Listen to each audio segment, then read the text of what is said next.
இப்போது புதிய அறிமுகம் ஆச்சி ஹோட்டல் சாம்பார் 50 கிராம் ரூபாய் 20 மட்டுமே. விழுப்புரம் மாவட்டம் திண்டிவனம் மற்றும் அதன் சுற்றுவட்டார பகுதிகளில் சுமார் 1 மணி நேரத்திற்கும் மேலாக கனமழை வெளுத்து வாங்கி வருவதால் பொதுமக்களின் இயல்பு வாழ்க்கை பாதிக்கப்பட்டுள்ளது. கூடுதல் விவரங்களை எமது செய்தியாளர் கலிஃபத்துல்லா வழங்கிட கேட்கலாம். கலிஃபத்துல்லா, வணக்கம். முழு விவரங்களை வழங்கலாம். வணக்கம். வங்கக்கடலில் நிலவும் காற்றழுத்த தாழ்வு பகுதி காரணமாக இன்று தமிழகத்தில் கனமழை பெய்யும் என வானிலை ஆய்வு மையம் தெரிவித்த நிலையில் இன்றும் நாளையும் தமிழகத்துக்கு ஆரஞ்சு அலர்ட் எச்சரிக்கை விடுக்கப்பட்டுள்ளது. இந்த நிலையில் விழுப்புரம் மாவட்டம் திண்டிவனத்தில் காலை முதலே கருமேகம் சூழ்ந்து சாரல் மழை பெய்து வந்த நிலையில் தற்போது சுமார் 1 மணி நேரத்திற்கும் மேலாக கனமழை பெய்து வருகிறது.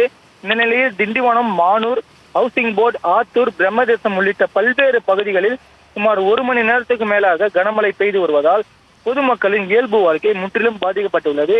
மேலும் காலை பணிக்கு செல்லக்கூடிய பொதுமக்கள் மழையில் நனைந்தபடியே செல்வதால் பொதுமக்கள் கடும் அவதியடைந்துள்ளனர்.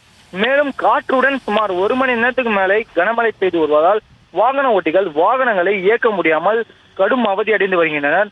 மேலும் தொடர் கனமழை பெய்து வருவதால் சாலைகளில் மழைநீர் பெருக்கெடுத்து வருவது. விவரங்களுக்கு நன்றி கலிஃபத்துல்லா.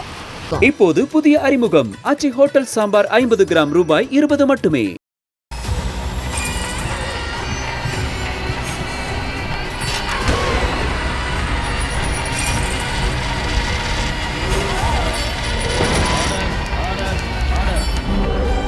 நிகழ்தகவு குற்றங்களின் மறுபரிமாணம் நாள்தோறும் இரவு 10 மணிக்கு இணைந்திருங்கள் நமது நியூஸ் தமிழ் தொலைக்காட்சியோடு.